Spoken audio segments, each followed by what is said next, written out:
علی الحسن کی میں ذرا اس موضوع پہ مجھے کل میرا ٹائم نہ ختم کر دیں کہیں تو آپ یعنی کہ آپ حضرت علی شیر خدا حیدر کرار کے جو دورہ خلافت ہے 4 سال 9 ماہ تقریباً جی یہ جو آپ کی ظاہر ہے خلیفہ رہے حکومت انہوں نے کی وہ کہ انہوں نے ساری یہ زندگی فتنوں اور یا کہہ لیں کہ جنگوں اور جدل میں اور اس طرح تکالیف میں مصائب میں ہی یہ نہیں انہوں نے گزاری ہے.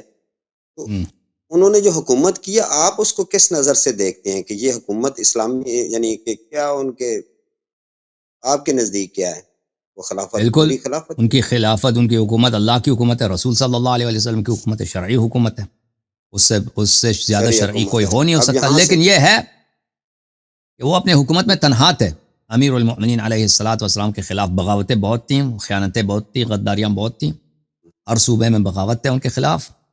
اور لوگ بھی ان کے جنہوں نے بیعت کی تھی اکثر لوگوں نے بیعت توڑ دی ان سے. جی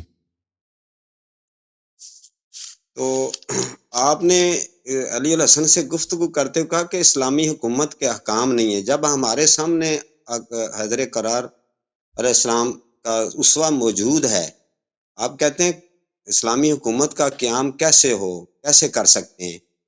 تو جب ان کا اسوہ موجود ہے کہ انہوں نے ان کی جو مطلب کہہ لیں آئین یا قوانین یا جنگ ہے یا جو بھی مطلب معاملات زندگی ہیں چلانے, تو وہ اسوہ موجود ہے, تو پھر آپ کیوں مخالفت کرتے ہیں کہ اسلامی حکومت کا قیام غیر شرعی ہے؟ دیکھیں ان کے اسلامی حکومت ہم بنا لیں, اس اس حکومت وقت اسلام نہ جی اس کا ہیڈ کون ہوگا؟ یہ شریعت میں ابھی اسلامی حکومت بنائے, اس کا ہیڈ کون ہوگا؟ اس ہیڈ کو ہم انتخابات کے ذریعے چنیں گے یا کسی اور طریقے سے چنیں گے, یہ معین نہیں ہے, بالکل غیر مجہول ہے. ابھی ہم اسلامی حکومت بنا دیں, ٹھیک ہے سر, یہ حاکم کے کتنے اختیارات ہیں یہ ہمیں نہیں معلوم. امیر المؤمنین علیہ الصلوۃ والسلام نے دیکھ انہوں نے حکومت کیا, لیکن ان کے حکومت کے قوانین کیا تھے وہ منقول نہیں ہے, تاریخ میں وہ مذکور نہیں ہے. ان کے کچھ خطبے مذکور ہیں. انہوں نے مثلا مصر میں مالک اشتر کو جب گورنر معین کیا ہے تو وہاں پہ ان کا ایک لیٹر ہے, اس میں بہت ساری باتیں ہیں کہ تم انصاف کرو, تم لوگوں سے پیار کرو, لوگوں کی خدمت کرو, یہ باتیں قوانین نہیں ہیں. قوانین یہاں پر کہ حکومت کے اچھا ابھی دیکھیں حکومت کے قانون جو بنتے ہیں نا, یہاں پہ پارلیمنٹ ہوگا, انتخابات ہوگا, انتخابات نہیں ہوں گے, انتخابات کون رائے دے سکتا ہے؟ 18 سال کی عمر میں رائے دے سکتا ہے, 21 سال کے رائے میں دے سکتا ہے, مرد دے سکتے ہیں, عورت دے سکتے ہیں, عیسائیوں کو ان کو رائے دینے کی اجازت ہے یا نہیں ہے؟ اگر رائے دے دیں تو کن کن باتوں پہ رائے دے سکتے ہیں؟ اگر ہم شورا بناتے ہیں نا, مجلس شورا بناتے ہیں, مجلس پارلیمنٹ بناتے ہیں, تو اس کے کتنے چیمبرز ہوں گے, اس میں کون کون لوگ وہاں پہ ہمارا ممبر بن سکتا ہے اسمبلی کا, یہ سب چیزیں غیر معلوم ہے. یہ کسی شرعی کوئی حدیث ہی نہیں ہے, کچھ بھی نہیں ہے, تو آپ حکومت کیسے بنائیں گے جب سر, میں اسلام عرض کرتا پھر ہوں نا یہ بھی کوئی حکم نہیں ہے بھائی کہ آپ حکومت بناؤ. یہ بھی کوئی حکم نہیں ہے, کوئی حدیث, کوئی روایت, کوئی آیت, کوئی نہیں تو کچھ بھی سر نہیں ہے. ہاں دیکھیں کلام مجید کلام اللہ ہمارے پاس موجود ہے. دیکھیں قرآن پاک کا اگر مختصر میری ناقص علم اور رائے کے مطابق یا جو سمجھ آئے, یعنی قرآن پاک کو اگر ہم خلاصہ کریں تو وہ ایمانیات پر مشتمل ہے, اس میں عبادات ہیں, اس میں احکامات ہیں. تو سب کون سی ایسی چیز ہے جو مطلب اتنی مشکل؟ وہ تو ایک آئین ہے ہمارے پاس لکھا ہوا ہے, اور باقی اسوہ رسول ہے آپ کے پاس ہی موجود ہے, اور اسوہ علی ہے, اور بھی چلو آپ چونکہ نہیں مانتے, میں یعنی اس خلفاء کے اسوہ کو, تو جو ان کا اسوہ ہے اس میں کیا مذائقہ ہے؟ اور آپ اگر چاہتے ہیں کہ کوئی ان کو دیکھ کر فیصلے کرے کوئی کابینہ یا کوئی تو مطلب ان کے شورا, اسوے میں دیکھیں جو اگر قطعی آپ ہے, اگر جو قطعی ہے. ایک منٹ سر, جی ایک منٹ سر, جی ایک منٹ سر, میں پھر فریم جی کرتا ہوں سوال. تو اگر صورت حال میں کتنی صدیاں گزر گئی ہیں, اور امام مہدی علیہ السلام, آپ سے میں نے پہلے ایک دفعہ عرض کی تھی, سوال کیا تھا, آپ نے اس کا جواب دیا تھا کہ بھئی وہ معصوم نہیں ہے نا, تو اس میں ظلم ہے, جبر ہے, لوگوں کا استبداد ہوگا, یہ وہ میں نے جواب ہے. لیکن اب اس صورت حال میں جہاں ظلم ہے, جبر ہے, تو پھر کیا مسلمان کیا کرے؟ ایک سوال. تو اگر دوسرا قرآن مجید کو جب دیکھیں تو وہاں اس کو ضمناً ساتھ جہاد کا حکم ہے, اور ایک جگہ قرآن پاک سورۃ النساء کی ایک آیت بھی ہے کہ آپ کہیں بستی میں کوئی مظلوم، کوئی ایسے لوگ جو روتے ہیں، چیختے ہیں، پکارتے ہیں، ان کی مدد کے لیے ہیں، تو جہاد کی اتنی تلقین ہے، تو یہ کہ بھی ان کی جا کے مدد کرو، امر بالمعروف و نہی عن المنکر ہے، تو یہ ان چیزوں کو، ان عدل کو، عدل ہو اقرب للتقوی، عدل، انصاف، لوگوں مظلومین کی مدد، نصرت، یہ کون کرے گا؟ کہ ظلم سہتے رہیں، یعنی صبر ہی کرتے رہیں، کون کرے گا؟ اس وقت جو مطلب ایک اسلامی طرف حکومت کفر ہی ہے نا، باطل ہے، نظام ہے، بھائی وہ کافر بہتر ہے، نہیں کافر اللہ یقین جانو، آپ کے سیاست سے مسلمان سیاستدانوں سے کافر بدتر نہیں ہے، اصول انصاف میں زیادہ۔ شیخ صاحب اصولی ابھی سنیں، ابھی دیکھیں، آپ نے یہ ہے جتنی کہ باتیں کہی ہیں میں ان باتوں کو مانتا ہوں، دیکھیں آپ نے کہا کہ اگر کہیں پہ ظلم ہو رہا ہے، مثلا عورتوں کو ریپ کر رہے ہیں، مار رہے ہیں، وہاں پہ اگر کوئی مدد کر سکتا ہے مدد کر لے، لیکن اس کا مطلب یہ نہیں کہ اسلامی حکومت بنانا، اس کا شرط اسلامی حکومت نہیں ہے۔ اگر کہیں پہ امر بالمعروف نہی عن المنکر کا کیا ہے؟ ایک عورت مثلا کوئی نماز نہیں پڑھ رہا، اس کو نصیحت کرو کہ نماز پڑھو، یا لوگ مثلا شراب پیتے ہیں، آپ کوئی ٹی وی اسٹیشن بنا دو بڑے پیمانے پر، ٹھیک ہے نا، انڈیویجول نہیں، ہم ٹی وی اسٹیشن بناتے ہیں، وہاں پہ ہم لوگوں کو خطبہ دیں گے کہ بھائی یہ چیزیں حلال، یہ چیزیں حرام، یہ سب میں مانتا ہوں، یہ چیزیں میں مانتا ہوں۔ جہاں تک جہاد کا تعلق ہے، جہاد دو طرح کے جہاد ہے، ایک جہاد ہے دفاع میں، کہ مثلا ہم یہاں پہ بیٹھے ہیں، اپنے شہر میں بیٹھے ہیں، کوئی آیا ہے ہمیں قتل کرنے کے لیے، تو اس کو دفع کرنے کے لیے اس میں کسی کی اجازت کی ضرورت نہیں ہے۔ ہم اگر ایک ظالم آیا ہے ہمیں قتل کر رہا ہے، ہم اس کو دفع کرنے کے لیے، اس کو شکست دینے کے لیے کسی بھی ناصبی، کسی بھی کافر، کسی بھی شخص کے ساتھ اتحاد کر سکتے ہیں، اس کے جھنڈے کے نیچے جہاد بھی کر سکتے ہیں، لیکن صرف ہدف یہی ہوگا کہ یہ جو آدمی ہمیں قتل کرنے آیا ہے، یا ہمارے عورتوں کو اسیر لینے کے لیے، ہمارے مال کو لینے کے لیے، ہمارے زمین کو لینے کے لیے، اس کو دفع کر لیں، یہ بھی ہم مانتے ہیں۔ لیکن جہاد کی ایک دوسری قسم ہے کہ ہم دنیا، جیسے رسول اللہ صلی اللہ علیہ وسلم کے زمانے میں کہ بیچتے تھے کہ تم یا مسلمان ہو جاؤ یا لشکر آ رہا ہے بھائی، ٹھیک ہے نا، مسلمان بنانے کے لیے وہ جہاد کرتے تھے، تو اس طرح کے جہاد جو ہے بغیر امام معصوم کے ہم نہیں مانتے، اس کے احادیث بہت زیادہ شیعہ مذہب میں وہ نہیں ہے، لہذا جو باتیں آپ کہہ رہے ہیں یہ سب باتیں ہم مانتے ہیں، لیکن ان میں سے کسی کا لازمہ یہ نہیں ہے کہ ہم وہ چیز جو شریعت میں نہیں ہے، لیکن جو چیز قطعی ہے ہمارے مذہب میں وہ ہے کہ امامت، اطاعت امام معصوم کے لیے، اور حکومت بھی امام معصوم کا حق ہے جو نبی صلی اللہ علیہ وسلم کا خلیفہ، اس کے علاوہ کسی اور کو یہ حق دیا گیا ہو یہ شریعت میں نہیں ہے، بلکہ شیعہ مذہب کا اساس ہی یہی ہے کہ غیر معصوم حکومت نہیں کر سکتا، حکومت کرے گا تو ظلم ہوگا۔ ابھی آپ کہہ رہے ہیں دنیا میں ظلم ہے، جی ہاں بہت ظلم ہے، اور اس ظلم کی وجہ اور اساس بھی اللہ نہیں ہے، اللہ نے ظلم کرا، اس کی وجہ یہی ہے کہ اللہ نے شریعت بھیجا ہے، امام بھیجا ہے، مسلمانوں نے اس شریعت کو تحریف کر دی، چینج کر دی، اور اس امام کو جو عدل کرتا ہے اس دنیا میں، اس امام کو ان لوگوں نے قتل کیا، یا بعد دیگر قتل کیا، اس کا ساتھ نہیں دیا۔ اگر اس امام کا ساتھ دیتے نا، امیر المؤمنین علیہ السلام کا، پھر امام حسن، پھر امام حسین علیہ السلام کا، 11 اماموں کا، مسلمان دنیا میں کفر ہی نہیں رہتا، ہر طرف دنیا گلستان بن جاتا، پورے دنیا میں کوئی کافر نہ رہتا، لیکن اس کی ذمہ داری مسلمانوں پہ پڑتی کہ مسلمانوں نے اپنے دین کے ساتھ یہ غداری کیا۔ ابھی دنیا میں ظلم ہے، اگر ہم حکومت بنائیں گے، پہلی بات ہے ہم کس بنیاد پہ اس کو اسلامی کہیں گے، یہ دستاویز کیا ہوگا کہ یہ اسلامی حکومت ہے۔ اسلام وہ ہے جو اللہ اور رسول صلی اللہ علیہ وسلم نے بتایا، اہل بیت علیہ السلام نے بتایا، اللہ اور رسول صلی اللہ علیہ وسلم آپ کے کتب میں جاتے ہیں، قوانین نہیں حکومت بنانے کے، آپ کے کتاب میں کوئی علماء کے فتوے ہیں، وہ ان کے اجتہادات ہیں، وہ انہوں نے خود بنا دیے ہیں، سنت میں کچھ بھی نہیں حکومت کے قوانین، ٹھیک ہے نا، پھر آتے ہیں، بلکہ آپ کے قوانین کے، اگر آپ کے قوانین دیکھیں نا تو وہ تو ظلم زیادہ ہوگا، کیونکہ آپ کے حدیث میں جو ہے کہ حاکم ظلم بھی کرے، وہ شیطان بھی ہے، اس کی اطاعت کرو، وہ تو زیادہ ظلم ہوگا، اس سے تو انگریز بہتر ہے۔ انگریز کہتے ہیں اگر حاکم ظلم کرو اس کو کیا کرو، اس کو امپیچ کرو، ووٹ آف نو کانفیڈنس دے دو، اس کو ہٹا دو۔ ہمارے مسلمانوں میں تو اس کو گارنٹی ہے جتنا مرضی ظلم کرے اس کی اطاعت واجب ہے، اس کے خلاف خروج کرنا حرام ہے، وہ تو ظلم زیادہ ہو جائے گا۔ آپ کی شریعت کو دیکھیں، شیعہ مذہب میں جب آتے ہیں نا، شیعہ مذہب میں کچھ بھی نہیں ہے، اور بھائی شیعہ اہل بیت علیہ السلام کے احادیث ہمارے پاس بہت زیادہ ہیں، یہ کتاب وسائل الشیعہ سب حلال و حرام کے اس میں چیپٹرز ہیں، اس میں ایک بھی چیپٹر نہیں ہے حکومت کے، ایک چیپٹر بھی نہیں ہے۔ ہمارے جو مجتہدین بھائی ہیں، میں ان کو تو نہیں مانتا، لیکن انہوں نے بہت سارے کتاب فقہ میں لکھے، احکام میں، حلال و حرام میں، ان کے آپ دیکھیں، لمعہ شرح لمعہ شرائع الاسلام، المبسوط فی الفقہ، علامہ حلی کی جو کتاب ہے التذکرہ وغیرہ، اس میں اتنے مختلف حلال و حرام کے احکام ہیں، ایک بھی چیپٹر نہیں ہے حکومت کے احکام، کچھ بھی نہیں ہے۔ یعنی بالکل شیعہ مذہب میں یہ تو بالکل قطعی ہے کہ حکومت کس کا حق ہے، امام معصوم علیہ السلام کا حق ہے، اس کے بعد انہوں نے یہ حق کسی اور کے دیو نہیں دیا، بالکل کسی اور کو نہیں دیا. ولایت فقیہ ایک جھوٹ ہے, ایک تہمت ہے, ایک بہتان ہے جو خمینی صاحب نے اور اس سے پہلے ملا احمد نراقی نے اپنی جہالت کی وجہ سے اس دین میں افترا کیا ہے. وہ اس کے ہمارے دروس ہیں, اس موضوع پہ دیکھ لیں. تو آپ کہتے ہیں نا کہ ہم ظلم ختم کرنے کے لیے حکومت بنا دیں, تو کیا بنا دیں؟ اس بنیاد پہ ہم اس کو اسلامی کہیں گے؟ اور بھائی اگر ابھی میں نماز بنا دوں, ایک سنت بنا دوں آپ کے لیے, ایک نیا سنت بنا دوں کہ میں کہہ دوں کہ ٹائی پہنا یہ سنت ہے, اس کے اتنے ثواب ہیں, آپ کیا کہیں گے؟ آپ کہیں گے کہ بھئی یہ تو کس کی نہ حدیث نہ آیا نہ روایا, یہ آدمی کافر ہے, یہ بدعتی ہے. تو اگر میں حکومت بناتا ہوں اس کے لیے ہزاروں ہزار قانون نہیں, لاکھوں لاکھ قانون درکار ہوتے ہیں. وہ کہاں سے لے کے آؤں گا؟ کچھ سب بدعتی اندر بدعت. تو دیکھو میرے بھائی, حکومت اسلامی کیا ہے؟ حکومت اسلامی ایک جہالت ہے. حکومت اسلامی یہ ایک سراب ہے, ایک جھوٹ ہے.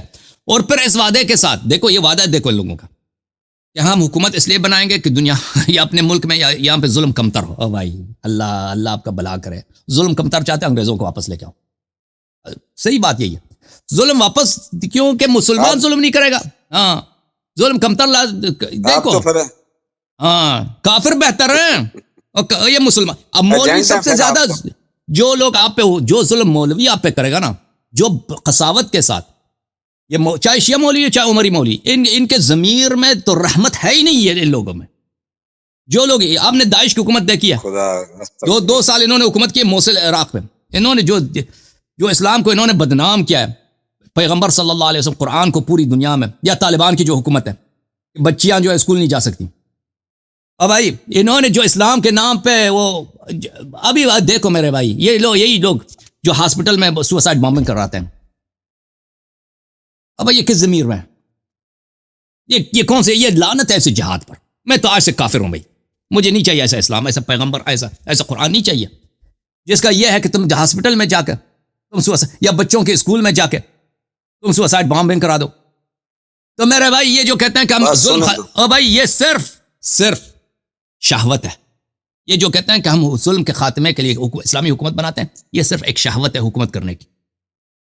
لوگ ہر طرح سے, آپ کی رائے ہے نا, میرا یقین ہے, یہ صرف یہ لوگ شہوت ہے. یہ سب سے زیادہ ظالم یہی ہیں جو اسلام کے نام پہ حکومت کرنا چاہتے ہیں آپ پر, کیونکہ اسلام میں سوائے معصوم کے کسی اور کی حکومت ہے ہی نہیں. جو لوگ دوسرا کہے گا کہ میں یہاں پہ ظلم کے خاتمے کے لیے میں حکومت کروں گا, آپ کو یقین ہونا چاہیے کہ سب سے زیادہ ظلم وہی کرے گا, سب سے زیادہ ظلم وہی کرے گا. یہ شیخ آپ کی رائے ہے. ویسے اگر دوسری طرف مجھے بھی کچھ عرض کرنے کا موقع دیا جائے, اجازت چاہتا ہوں. ابھی آپ دیکھیں, ابھی آپ بتاتے ہیں نا, مولوی کو لاتے ہیں, مولوی دیکھیں نا, ابھی آپ مولوی کو لا دیں حکومت بنانے کے لیے, آپ کے پاس کیا گارنٹی ہے وہ ظلم نہیں کرے گا؟ میری سن تو لینا, ٹھیک ہے نا. ہم دیکھیں, ہم سیکولر حکومت, میں نہیں کہتا سیکولر حکومت ظلم نہیں کرتا, سیکولر پہ بھی لعنت ہے, ان سب پہ لعنت ہے, سیکولر پہ بھی لعنت ہے, مذہبی حکومت پہ بھی لعنت ہے. یہ سب غیر شرعی ہیں. میں تو نہیں کہتا کہ سیکولر بہتر ہے, میں یہ کہتا ہوں یہ مولوی جو کہتے ہیں ہم آ کے یہ آپ کے جماعت اسلامی, اخوان المسلمین, خمینی صاحب, یہ لوگ کہ ہم اگر حکومت میں آئے ہم ظلم نہیں کریں گے, کیا گارنٹی ہے کہ یہ ظلم نہیں کریں گے؟ کوئی ہے گارنٹی کہ یہ ظلم نہیں کریں گے؟ کوئی گارنٹی نہیں ہے. ختم بات, ختم. یہ تو ہے. میں اور یہ پھر کیسے اسلامی حکومت کیسے بنائیں گے؟ جیسے اسلام میں اس کے قوانین ہی نہیں ہیں, رولز ہی نہیں ہیں, انسٹرکشنز ہی نہیں ہیں, تو کیسے کب اللہ نے ان کو مینڈیٹ دیا کہ تم حکومت بناؤ؟ تو کیسے اسلامی حکومت بنائیں گے؟ اسوہ امیر المؤمنین علیہ السلام یہ ہے کہ امامت مخصوص ہے معصومین کے لیے. امیر المؤمنین علیہ السلام نے کبھی نہیں کہا کہ تم جب تمہیں موقع ملے تم حکومت بنا لینا. شیخ لیٹ می کمپلیٹ, مجھے بھی موقع دیں. آپ چائے پیئیں, ذرا تھوڑا تحمل سے ہو جائیں. یہ شیخ جب امام خلیفہ حیدر کرار حضرت علی شیر خدا رضی اللہ تعالیٰ عنہ علیہ السلام جب خلیفہ مقرر ہوئے تو انہوں نے مختلف, بہت بڑی سلطنت ہوتی ہے, پھیلی تھی یا تھوڑی تھی, جتنی بھی تھی آپ کے علم میں ہے مجھ سے زیادہ, تو وہاں گورنر مقرر ہوتے ہیں. گورنر مقرر کیے جاتے تھے نا شیخ, تو وہ جو احکامات لکھے ہوتے ہیں یا ریٹن ہوتے ہیں, آرڈرز ہوتے ہیں, ان کے مطابق وہ گورنر اپنے صوبوں میں, اپنے علاقوں میں وہ اس کا نفاذ کرتے ہیں. اس وقت بھی تھا. اور ان کے جتنے بھی قوانین یا جو بھی معاملات تھے, جس میں عدل تھا, نکاح و طلاق تھا, قرآن مجید میں ہر چیز, تو میں عرض کر رہا ہوں, ایمانیات تو لاؤڈ اینڈ کلیئر ہے، وہ تو ہم حکومت میں ہوں یا نہ ہوں، ٹھیک ہو گیا، ایمانیات تو ضروری ہے، وہ ایک اس پہ آپ کو پتہ ہی ہے۔ اس کے بعد آ جاتے ہیں جناب عبادات بھی ہمارا نماز، روزہ، حج، زکوٰۃ، جو بھی مطلب صدقہ خیرات، وہ بھی لاؤڈ اینڈ کلیئر ہے، اس میں کوئی ڈاؤٹ نہیں ہے۔ حدیث کی روشنی میں ائمہ اطہار کی فرامین موجود ہیں کہ کس طرح صدقہ کرنا ہے، کس طرح قول الناس حسنا بات کرنی ہے، طریقہ کرنا ہے، ٹھیک ہو گیا۔ آگے تیسری بات یہ ہے کہ جب یہ جو معاملات ہے لوگوں کے ساتھ جو ہوتے ہیں، اس میں بھی آپ کہتے ہیں کہ ائمہ اطہار کی پوری تعلیمات موجود ہے، تو اس تعلیمات جب ہر پہلو میں کچھ عمومی قوانین ہیں یا ان کے بیانات ہیں یا ہمارے لیے ان کے فرامین موجود ہیں اور کچھ خصوصی ہیں، تو جو بھی مسئلہ آئے گا جو عمومی تو وہ بیان کر دی۔ ایک ہے حدود اللہ ہے، قرآن میں موجود ہیں۔ اس کے بعد آ جاتی ہیں تعزیرات ہے، تعزیرات میں ہے کہ وہ اس میں چھوٹ ہے، اس میں تعزیرات میں موقع کے مطابق جو اسوہ خلیفہ حیدر قرار یا دیگر مطلب سے مل سکتا ہے، تو اس میں کون سا مشکل، میں کہتا ہوں کون سا ایسا مشکل عمل ہے جو لوگوں کی فلاح و بہبود کے لیے ہم نہیں کرتے، اور یہ کام ہم کفار کو یا دیگر مطلب غیر اسلام یا جو کلمہ گو نہیں ہے ان کو دے دیں۔ تعزیرات جو ہے نا، مثلا یا حدود جو ہے، ایک آدمی نے شراب پیا، اس کو کتنے کوڑے پڑنے چاہیے، یا ایک آدمی مثلا فلان کام کیا، اس کی سزا کیا ہے، اس کے لیے وہ اسلامی حکومت کی ضرورت نہیں ہے۔ یہ پرانے زمانے میں بہت ہوتا تھا، بادشاہ سلامت ہمیشہ علماء کو قاضی بناتے تھے، بادشاہ سلامت۔ بلکہ ابھی کینیڈا، آپ کا جو کینیڈا اتنا سیکولر ملک ہے، وہاں پہ بہت سارے صوبوں میں وہاں پہ اسلامی طلاق اور نکاح کے احکام، اسلامی حکام کی وہ پیروی کرتے ہیں، جو شریعت میں وہی جاری کرتے ہیں۔ آپ کے انڈیا میں، آپ کا انڈیا، وہاں پہ ہندوؤں کی حکومت ہے، وہاں پہ مسلمانوں کے درمیان جو طلاق نکاح کے مسائل ہیں یا مثلا وراثت کے مسائل ہیں، وہ اسلامی شریعت کے مطابق اسی کے مطابق چلتے ہیں، ٹھیک ہے نا۔ تو یہ جو محدود چیزیں ہیں کہ مثلا کوڑے پڑنے چاہیے یا کسی کی تعزیر ہونی چاہیے یا زکوٰۃ کس کو ملنی چاہیے، اس کا مطلب یہ نہیں ہے حکومت اس سے بہت بڑا وسیع ہے، حکومت اس سے بہت زیادہ وسیع ہے۔ مثلا حکومت ہمارے پاس صدارتی ہونی چاہیے یا وزارت عظمیٰ یا کوئی اور شکل ہے، ہمیں پتہ ہی نہیں ہے، کچھ پتہ نہیں ہے، ٹھیک ہے نا۔ بالخصوص آپ کے مذہب میں تو اسلامی حکومت کا نام ہی نہ لینا، کیونکہ آپ کے مذہب تو احادیث متواتر ہیں آپ کے پاس کہ وہ بادشاہ سلامت جتنا ظلم بھی کرے اس کو برداشت کرو، اس کو آپ کچھ نہیں کہہ سکتے۔ وہ تو کوئی اس سے تو میں نے کہہ دیا کافر بہتر ہے، اس سے تو کافر بہت بہتر ہے کہ بادشاہ شیطان بھی ہو تو اس کی بات سنو۔ تو عرض یہ ہے اہل بیت علیہ السلام کی روایات میں یہ اجازت ہے کہ اگر کوئی شخص قاضی بننا چاہتا ہے وہ اہل بیت علیہ السلام کے احکام کے مطابق فتویٰ دے گا۔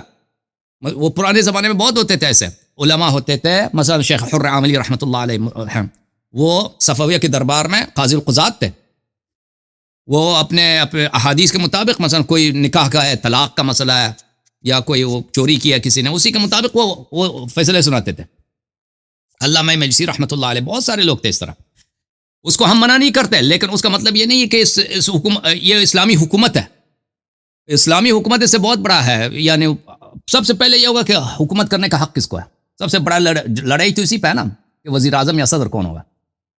شریعت میں یہ مشخص ہی نہیں۔ جو قاضی مقرر ہو جائے اس کو قاضی کا درجہ دے دیں کہ وہ قوانین، وہ احکامات جو اس ائمہ اطہار کے موجود ہیں۔ قاضی اور ہے، رولر اور ہے۔ قاضی صرف انہی مسائل پر، دیکھیں قاضی کے جو ہیں ذمہ داری محدود ہے، صرف انہی مسائل پر جس پہ اہل بیت علیہ السلام کے حلال و حرام کے احکام موجود ہیں، اس کے مطابق وہ فیصلہ سنانے کا حق رکھتا ہے۔ اس کے لیے حکومت کی ضرورت بھی نہیں ہے۔ اگر امام جعفر صادق علیہ السلام کے زمانے میں حکومت نہیں تھی، امام جعفر صادق علیہ السلام نے فرمایا کہ شیعوں کو حق نہیں ہے کہ سرکاری قاضی کے پاس چلے جائیں، شیعہ راوی حدیث کے پاس چلے جائیں، اور شیعہ راوی حدیث ان کو جو فیصلہ سنائے گا وہی نافذ ہے، ٹھیک ہے نا۔ اس کی کوئی لازمہ نہیں ہے کہ اسلامی حکومت ہو۔ اسلامی حکومت ہے ہی نہیں بھائی۔ اسلامی حکومت دنیا میں، اسلامی حکومت کا اسلام میں نہیں ہے، سوائے امامت کے علاوہ حکومت نہیں ہے۔ جو نبی صلی اللہ علیہ وسلم سے ہے قرآن میں، وہ صرف امامت ہے، اس کے علاوہ نہیں ہے، کچھ بھی نہیں ہے۔ وہ باقی علماء کے شہوات ہیں۔ آپ اس میں منفرد ہیں اس رائے میں؟ دکھائے نا پھر مجھے، کوئی مجھے کو حوالہ بھائی یہ بخاری ہے اور یہ مسلم ہے اور قرآن مجید بھی ہے نا، وہ دکھائے مجھے، وہ چیپٹرز آپ قوانین کا دکھائیں مجھے، وہ صحیح ستہ ہے وہ دکھائیں مجھے، معجم کبیر طبرانی ہے وہ دکھائیں مجھے کہ کتنے احادیث آپ کے پاس اسلامی حکومت کے قوانین پر۔ کچھ بھی نہیں ہے، سوائے یہی ہے کہ بھائی دیکھیں آپ جو اسلامی حکومت بنائیں گے نا وہ بنے گی نہیں۔ پہلی بات یہ ہے کہ خلیفہ کو قریش سے ہونی چاہیے، کسی اور قوم سے نہیں بن سکتا۔ دوسری بات ہے کہ جتنا بھی فاسق ہو اس کی طاعت واجب ہے، جتنا بھی ظلم کرے اس کی طاعت واجب ہے۔ اب مجھے بتاؤ، اس سے تو بہتر ہے کہ وہی انگریزوں والا سسٹم نہ بناؤ، پرائم منسٹر ہو، کوئی صدر ہو، کوئی پارلیمنٹ ہو، حساب لے لے اس سے کہ اگر وہ چوری کرتا ہے تو کم از کم کچھ تو ووٹ آف نو کانفیڈنس مل جائے، کوئی حساب کتاب تو ہو نا۔ اسلامی سسٹم بنائیں گے نا جو جماعت عمریہ کے کتب میں ہے، وہ تو بالکل یعنی ایک ایسا ڈکٹیٹرشپ بنے گا کہ وہ پھر وہی داعش والا سسٹم بنے گا نا۔ اوکے میرے بھائی عزیز، اجازت دو، خدا آپ کو جزائے خیر دے، بہت سارے لوگ منتظر ہیں۔ اچھا ایک آپ نے نا سورت حجرات کی آیت کا ترجمہ کیا تھا شیخ صاحب، کہ اس میں لفظ جو آیا تھا وہ میں ذرا ایک سیکنڈ اس کی ذرا تشریح آپ سے سمجھ لوں۔ بس آخری سوال ہے طارق بھائی، ٹھیک ہے نا؟ Thank you sir. جی آخری کر دیں وہ، اگر آپ کے سامنے ہے آیت، یہ آیت ہے جس میں لکھا ہے نا اعوذ باللہ من الشیطان الرجیم بسم اللہ الرحمن الرحیم، جو یا ایھا الذین آمنوا لا ترفعوا اصواتکم، یہاں سے شروع ہوتی ہے فوق صوت النبی۔ تو آگے جہاں حبط اعمال کی بات کرتے ہیں، یہ جو لفظ ہے نا اس کا ترجمہ میں لکھا ہے ایک دوسرے سے ایسا نہ ہو، اس میں لفظ ہے نا ان کا ترجمہ یہ تو ہے کہ ایسا نہ ہو، کہیں ایسا نہ ہو کہ آپ، یہ تو تنبیہ ہے اس میں، تو اس کو ذرا واضح کریں۔ یہ کیوں دیکھیں ان کا حرف ہے، حرف کا ترجمہ نہیں ہوتا، یہ ان ایک حرف ہے، اس کا ترجمہ حروف کا ترجمہ تو نہیں ہوتا نا، حروف کیونکہ وہ بذات خود کسی معنی پہ دلالت نہیں کرتے، وہ مابعد دلالت کرتے ہیں، مابعد کے معنی کو چینج کرتے ہیں، جملے کے معنی کو چینج کرتے ہیں۔ نبی صلی اللہ علیہ وآلہ وسلم کے ساتھ بلند آواز میں بات نہ کرو، کہ اگر کرو گے ایسا تو تمہارے اعمال حبط ہو جائیں گے، تو اگر یہ کرو گے تمہارے اعمال حبط ہو جائیں گے۔ تو یہ نتیجہ جو ہے بلند آواز کرنے پر مترتب ہوگا۔ مثلا میں آپ کو کہہ دوں نا کہ آپ جو ہے ٹھنڈا پانی نہ پئیں تاکہ آپ کو وہ نہ ہو، تو آپ کو کانسی نہ لگے، یا کہتے ہیں کہ مثلا آپ نمک زیادہ نہ کھائیں، بلڈ پریشر نہ بڑھ جائے، تو یعنی یہ اس پہ مترتب ہے، آپ نمک زیادہ لیں گے تو بلڈ پریشر بڑھ جائے گا۔ تو اس طرح ہے اس کا مطلب کہ آواز بلند کرو گے تو عمل حبط ہو جائیں گے، اور آپ کو پتہ بھی نہیں ہوگا کہ عمل حبط ہو گئے، یہ مطلب ہے۔ اوکے اچھا بس شیخ صاحب ایک منٹ ایک سوال کر لینے دیجیے گا، آپ کی مہربانی، میں بڑا یعنی انتظار کیا آپ سے۔